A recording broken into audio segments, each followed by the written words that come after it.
அன்பார்ந்த இறைமக்களே, கிறிஸ்துவின் மறுப ஜபக்குழுவின் வாயிலாக இன்று உங்களை சந்திப்பதில் நான் பெரும் மகிழ்ச்சி அடைகிறேன். மக்களை சந்தோஷமாக இருக்கீங்களா? நிறைவாக இருக்கீங்களா? மகிழ்ச்சியாக இருக்கீங்களா? மன அமைதியாக இருக்கீங்களா? மக்களே, மகிழ்ச்சியும் மன அமைதியும் இறைவன் தந்த பெரிய சொத்து, எனக்கும் உங்களுக்கும் இல்லையா? என்ன நடந்தாலும் அவர் தருகின்ற சொத்து அது. அதை நாம் ஒருபோதும் விட்டு கொடுக்க போவதில்லை. இன்று அவர் நமக்கு என்ன இறைவார்த்தை தருகிறார் பார்ப்போமா? திருத்தூதர் பவுல் பிலிப்பியருக்கு எழுதிய திருமுகம், அதிகாரம் 4, இறை வார்த்தை 5-7 முடிய. கனிந்த உங்கள் உள்ளம் எல்லா மனிதருக்கும் தெரிந்திருக்கட்டும். ஆண்டவர் அண்மையில் உள்ளார். எதை பற்றியும் கவலைப்பட வேண்டாம். ஆனால் நன்றியோடு கூடிய இறைவேண்டல், மன்றாட்டு ஆகிய அனைத்தின் வழியாகவும் கடவுளிடம் உங்கள் விண்ணப்பங்களை தெரிவியுங்கள். அப்பொழுது அறிவெல்லாம் கடந்த இறை அமைதி கிறிஸ்து இயேசுவோடு இணைந்துள்ள உங்கள் உள்ளத்தையும் மனதையும் பாதுகாக்கும். Praise the Lord. ஏனென்றால் நாம் இறைவனோடு சேர்ந்து நடக்கிறோம் என்றால், இணைந்து இருக்கிறோம் என்றால், கனிந்த உங்கள் உள்ளம் எல்லா மனிதருக்கும் தெரிந்திருக்கட்டும். ஆண்டவர் அண்மையில் உள்ளார். ஏனென்றால் நம்ம எதை பற்றியும் கவலைப்படாமல் ஆண்டவர் நம்மளோடு இருக்கிறார். நம்முடைய ஜபங்களும் தபங்களும் ஒரு நாளும் வீணாக போகாது.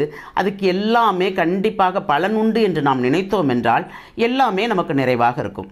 அந்த நிறைவை தான் நாம் இறைவனிடம் கேட்கிறோம் இல்லையா? நாங்கள் எங்களை பார்த்து பிறர் முன்மாதிரியாக இருக்கும்படி ஆசீர்வதியும் ஆண்டவரே.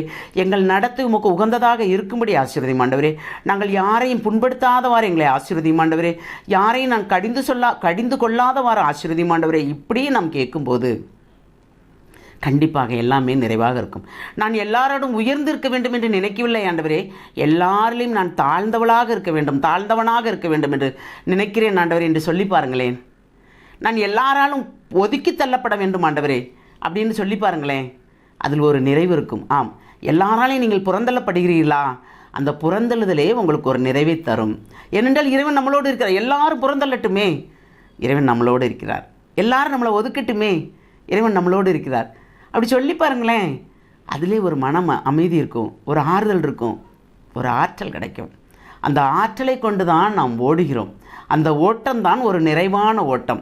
அந்த நிறைவான ஓட்டத்தை தான் நாம் முடிக்க வேண்டும். உலக வாழ்க்கையில் நாம் இருந்து கொண்டே அந்த நிறைவான ஓட்டத்திற்கு நாம் என்னென்ன செய்ய வேண்டும், நமக்கு என்னென்ன பொறுப்பு இருக்கிறது, அது எல்லாத்தையுமே நாம் சிந்தித்து செயல்படும் போது கண்டிப்பாக எல்லாமே ஒரு நிறைவுக்கு வரும்.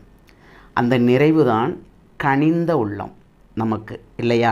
நம்ம செய்கின்ற விண்ணப்பங்களும் வேண்டுதல்களும் கண்டிப்பாக இறைவன் நமக்கு செவிசாய்ப்பார். காலந்தாழ்த்தினாலும் அனைத்துக்கு ஒரு நிறைவான பதில் தருவார். ஜெபிப்போமா? எல்லாம் வல்ல இறைவா, ஆமாண்டவரே, எப்பொழுதும் நாங்கள் உம்மோடு கூட உறவாடி எந்நிலையிலும் ஆமாண்டவரே ஜெபம் மட்டும் நாங்கள் ஆயுதமாக எடுத்து அதன்படியே நாங்கள் வழிநடக்க வேண்டும் என்று விரும்புகிறோம் ஆண்டவரே.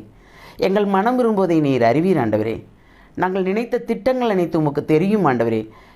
நாங்கள் அறிவதற்கு முன்பே, நாங்கள் நினைப்பதற்கு முன்பே நீர் எங்களை குறித்து வைத்திருக்கிற ஆண்டவர் ஒரு திட்டம். உம்முடைய திட்டம் நிறைவேற எங்களை ஒரு நல்ல கருவியாக நீர் பயன்படுத்த போகிற அந்த கிருபைக்கு நன்றி கூறி எங்கள் அனைவரையும் முழுமையாக உம்முடைய இரக்கத்துக்கு ஒப்புக் கொடுக்கிறோம். ஜெபம் கேட்கும் நல்ல பிதாவே. ஆமேன், ஆமேன், ஆமேன்.